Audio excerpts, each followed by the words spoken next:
Hi guys, today I'm going to be making some sand slime.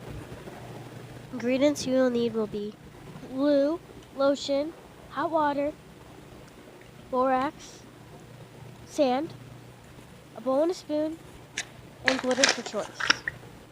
So the first step is to put some borax in hot water and wait till it dissolves. Next, you will need to pour your glue into your bowl. And then put some lotion into your glue and sprinkle your sand. And then just stir it up and then add glitter if you want. So now get your borax and put it in slowly until you have the consistency you like. Now just get your hands in there and add borax throughout and get it not stick anymore. So this is the final slime. It's very stretchy and pokey and it's very soft.